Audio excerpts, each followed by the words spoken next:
Okay, let's talk about something we've all seen, right?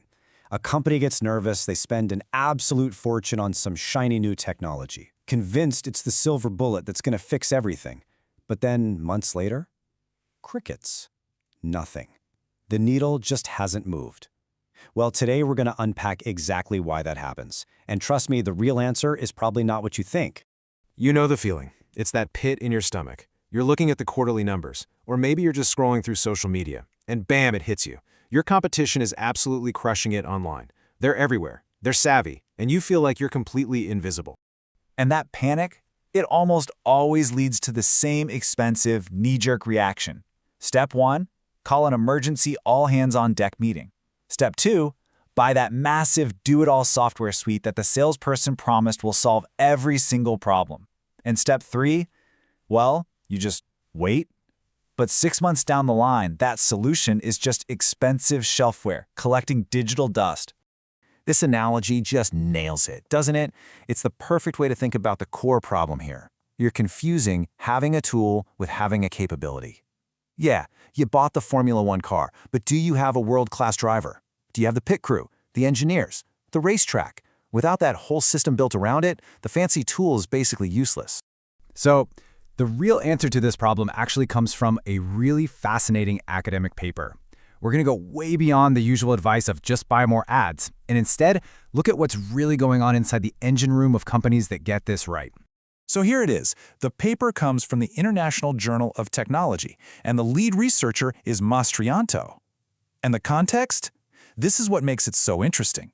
They studied companies in Indonesia, where the market is digitizing so fast it's like a high-pressure petri dish. For these companies, it's literally adapt or die. There's no room for error. But check out who they actually talked to. This wasn't a survey of, 22-year-old social media interns. A full 57% were Gen X. Another 7% were baby boomers.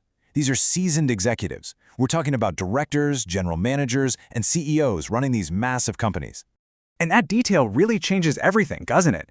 It means that if these smart, experienced leaders are struggling with this, the problem isn't a lack of business savvy. It means the problem is probably something deeper, something structural.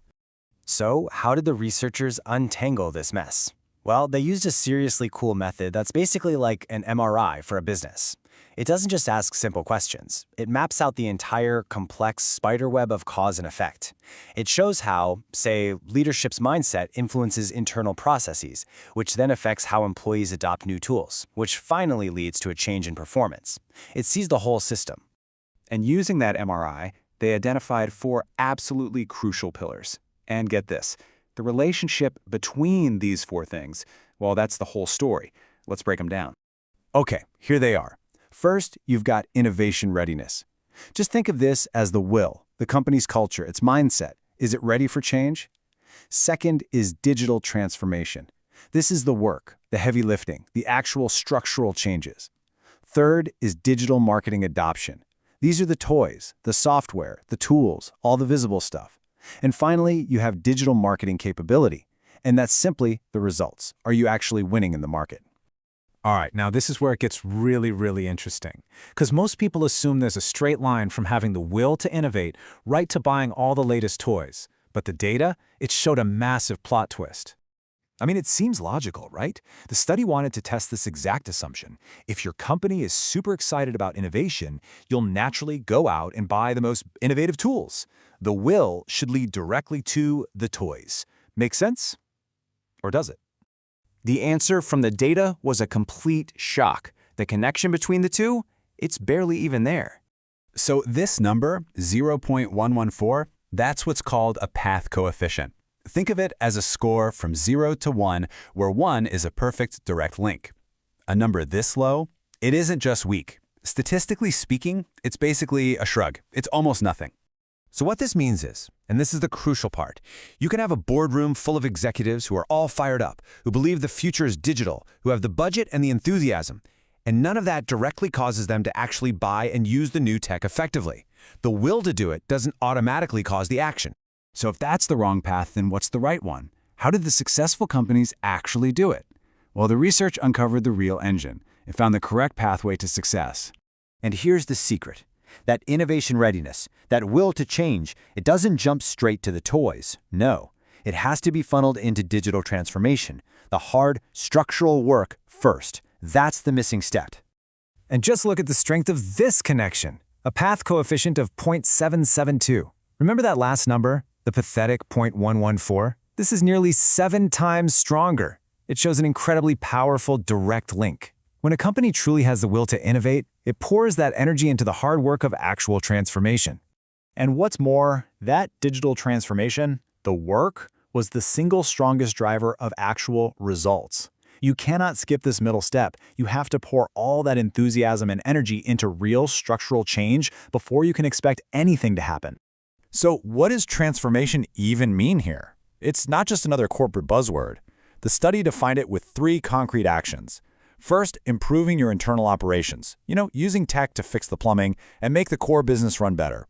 Second, actively governing the transformation, meaning leadership is in the driver's seat, not just delegating it away.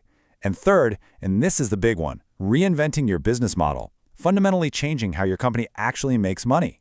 What this all points to is a massive shift in strategy. The old way of doing things was winning by having stuff, the biggest factory, the most patents. But the new world is about dynamic capability. It's about winning by doing stuff better than anyone else. It's not about owning the most expensive race car anymore. It's about having the fastest, most adaptable pit crew that can change all 4 tires in 2 seconds when it suddenly starts to rain. Okay, so what does this all mean for you, for your business? Let's boil all this incredible research down into a clear, actionable plan you can actually think about on Monday morning. Here it is, your 3-step plan. Number 1, stop. Seriously, put the credit card away. Stop the panic buying. The answer is not in another software license. Number 2, audit. Take a hard look at your leadership's mindset. Is there real, genuine belief in this change, or is it just lip service? And number 3, lead. This has to come from the absolute top. The CEO cannot just delegate transformation. He or she must be the chief architect, owning the vision and driving the change personally. And really, that's the ultimate takeaway here. The power to truly transform your company doesn't live in the IT budget. It lives in the C-suite. So the real work isn't just signing another check for software. It's about having the courage to roll up your sleeves and fundamentally redesign the entire engine. Now that's something to think about.